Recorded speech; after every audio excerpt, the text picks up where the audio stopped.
a bit noisy, but we've come back shopping next door to Casanova's. What's her name? Fremas Garden Store. Frema. Thank you, Ate Frem. And then we got that one sack of cookies. Yeah. Okay. So we got a good sized Billietiae to go up on the vertical wall. We have a new Philodendron, which is the Glorious, because we don't have one. We have Glorious and no Glorious. And a big variegated box. I terrorize her. For the front. She doesn't want to sell it to us. We'll tell the story of the fern later. Yeah, okay, that's it for now because it's raining. So we're back home with today's plant haul.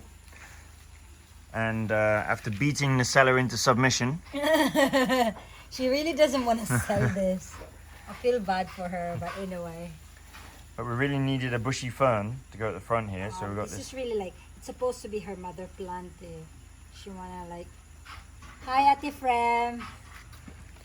Sabi ko naman sa'yo alagaan at mamahalin ko itong fern mo. So that will go at the front here.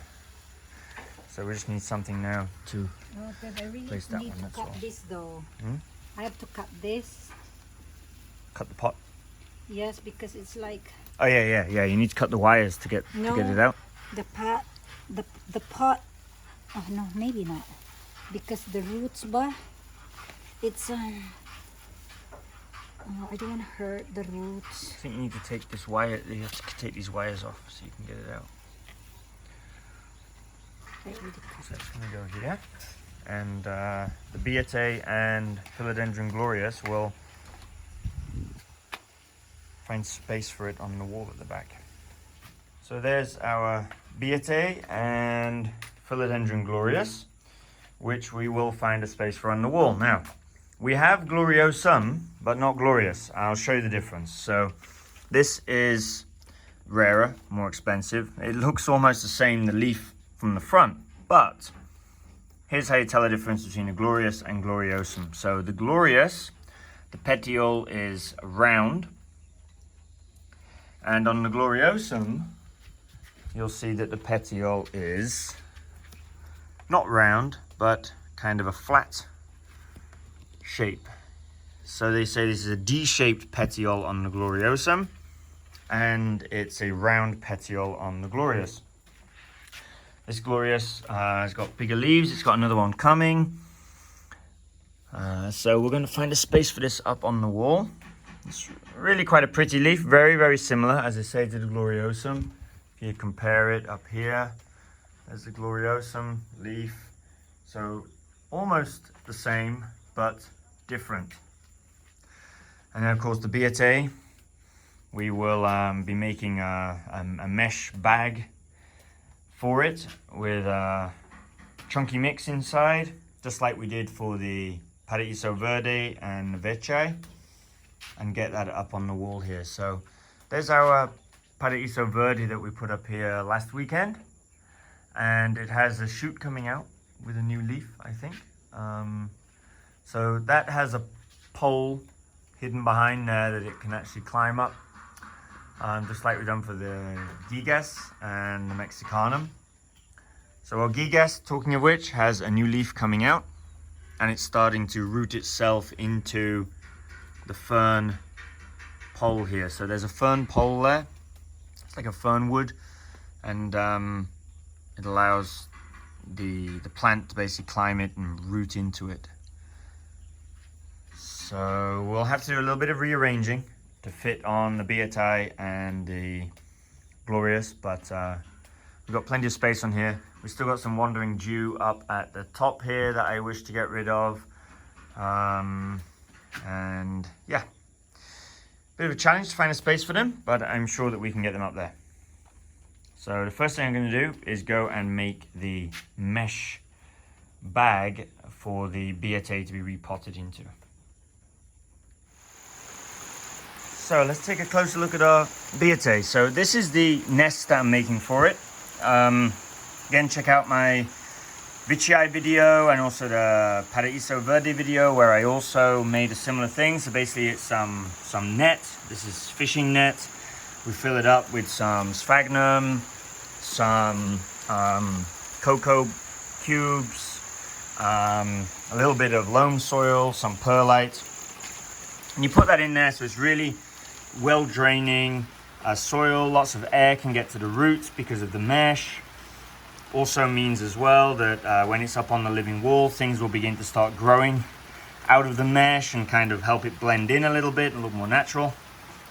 So this is what we're going to house the Billietiae in. So here it is. We've got a new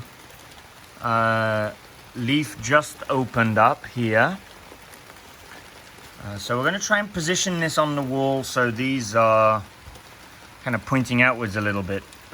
We need this part here to be against the wall, so these are going out. So when we plant it in the bag, we have to consider that the direction it's going to be on the wall. So this basically is going to be the back, and that's the way that we need to put it into this nest that we're making for it. So a bit delicate transplanting it out of here. There's some babies growing in here also, so we'll try and save them while we get it into this mesh bag, and then around the top of the mesh bag we'll put some GI wire which will hold it up and hook it onto the wall. So we've got the Billietiae now into the mesh. Pack some sphagnum moss just around the top, and next thing now will be to just put some GI wire around here and make the hook so we can attach it up onto the wall, and then we go and find a space for it. Just to excuse the weather, we got another storm in, so it started raining yesterday evening as I was preparing the Billietiae for the wall, and it's still raining now, but you can see we've got it up down here together with our Philodendron Glorious there. Zoom in on that. So there's our Billietiae in its nest, as I call it. So that's the mesh bag filled with the cocoa coir, perlite, soil, so on. So you can see the leaf up here is a little bit skew whiff. That's because obviously it's been growing in a pot. It's been growing with the leaves kind of going around the pot. You know, whenever you put stuff up on the wall like this, the plants you've been used to growing in a certain position and have space around it, and now you're kind of jamming it up against the wall, and some of the leaves that previously were hanging in the direction of the wall are now being forced forward. So they look a little skew whiff when you first get them up on the wall, but after you know, a few days they kind of sort themselves out. This actually is already rotating around compared to yesterday. It was at more of an angle. So once they settle down and they find their position, then you know, you can see what gaps maybe are left, still need to be filled. So we've got now on the wall here quite a few philodendrons actually. We've got our Orlando, we have the Glorious, we've got two Gloriosum, that's here and here, and we have the Billietiae that we've just added here. So I think that's all. No, we also have the Paraiso Verde there. So as far as anthuriums go, we've got the Veitchii hiding away at the moment up here, and we've also got another anthurium down here. So yeah, the wall's coming along. I've still got some work to do to it. I'm kind of liking this section, but the upper corner here, not so much yet. I do really like that begonia there and the flowers that are above it, but that far upper right corner still needs some work. Oh, I also forgot, we've got the Philodendron Gigas also here on the side there. Which has a new leaf coming out. It's got quite a few new leaves coming out. Oh, and the Mexicanum. Mexicanum just opened. The Paraiso Verde has a new leaf coming out. The Gloriosum here has a new leaf coming out. The Gigas has a new leaf coming out. So they seem to be happy. What I would really like to see though is a new leaf coming out on the Billietiae. That would make me happy. And there's been nothing come out since we bought it. You know, it had a long journey here from Ecuador and so on. Check out the video on the Billietiae to find out more about that one. And I'll feel a lot happier once it has a new leaf coming out. I kind of know that it's survived, it's established, and I look forward to seeing it cascade down the wall someday in the future. So I can't really show you much else. It's a bit of a wet day. So yeah, there we go. I'm going to go inside now, warm up, and have a coffee.